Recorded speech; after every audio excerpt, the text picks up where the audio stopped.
Time now for the Lit, Jason and Alfonso.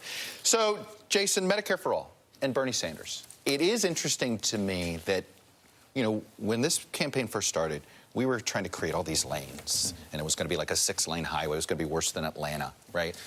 It feels like it's 2 lanes. Yeah. You know, it's basically, are you for this massive transformational change of our system in different ways? And I mean this, and it's not just on the healthcare, or there is the, look, you got to deal with the world you live in lane, okay, which is Congress is what it is. Yes, and both of those lanes have to do with the more important issue, which is, can you beat Trump? There you go. Because we don't care so much, you know, the public doesn't care so much if you can get Medicare for All done if they don't think you can beat the incumbent president. So the Democrats right now are trying to sell people on 2 things. Yes, I don't agree with all this left-wing stuff. I don't know how I feel about impeachment. I'm not open borders, but I want to make sure people can get here safely. But by the way, I can also beat Trump, and you can sell whatever it is I'm selling to your conservative brother-in-law who lives in Indianapolis. And that's what they're all dancing around with. I don't know if they're going to be successful. Bernie seems to be in the lead right now, but I think it's because he hasn't been seriously vetted yet. I wonder if there is a parallel on the right a bit with Bernie in that, like, he is basically saying, hey, I'm liberalism in a more purist form over here. Isn't that what you want? And in different ways. And then the establishment. And then the establishment is somewhere else. I feel like I saw this primary. It happened in 16 a little bit. Absolutely. And remember that the establishment shrunk. Yes. And now we have a new establishment. And as you were saying, you have other presidential candidates supporting this proposal. And which for, I think, moderate voters, it seems pretty radical. So, I mean, if you're thinking... A lot of people thought Trump was too radical for the country. Yeah, but it's different because this is intended to energize your base. And that base is about 25% of the electorate. Donald Trump was able not only to generate energize his base, but also to appeal to moderate voters, to working-class Americans. I don't know with this proposal if you actually do that. Here's the tricky thing in primaries. Primary voters don't like to hear what can't be done.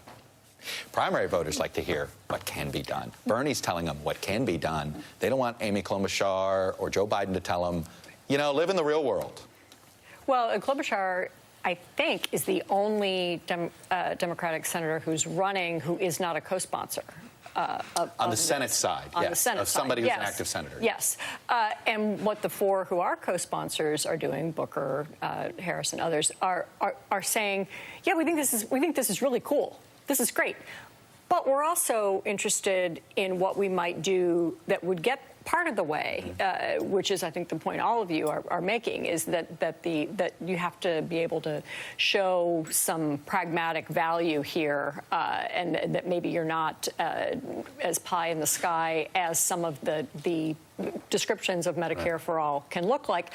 But they also want to be on Team Medicare for All and Team Bernie, because that clearly has some winning energy. They don't want to alienate the Bernie crowd. Correct. Yeah. But you can't be everything for everyone. But here's the thing. But in a primary, you have to try. By saying yes, we can, not yes, we can put together a committee to evaluate the possibility of it. And that's what you have to do in a primary right now. That's why Bernie Sanders was successful. That's why Bernie Sanders was successful. You've got to get people excited. And the reality is, there's never been a time in America where people say, I want less health care. Okay? I mean, even moderates, even conservatives, even Republicans, even Joe Manchin. We just saw Joe interviewing him. There are people in West Virginia who are diehard Republicans who want more health care. And the Democrats are offering that. That is their pathway to success. Over 80% of Americans like their private health care. So that's a problem. So I'm not saying he's going to energize the base. He could actually end up being the Democratic candidate. Highly unlikely. Boy, I am not in the highly unlikely. I am not in the highly unlikely. We ended up I don't think it.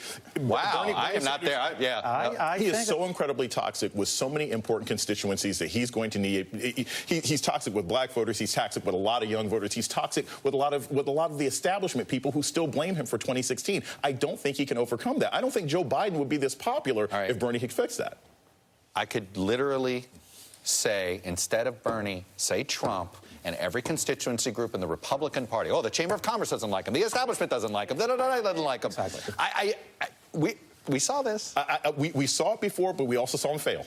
We also saw him fail. And we don't know that he can beat Trump. And I don't know that Bernie can necessarily sell Democrats on him beating Trump right now. Well, that, I agree, is the biggest hurdle he has to face. Man, I wanted to do more of this discussion, man. Anyway, all right, and Jason, Alfonso, thank you. We'll be right back, but we're going to continue this discussion right after this.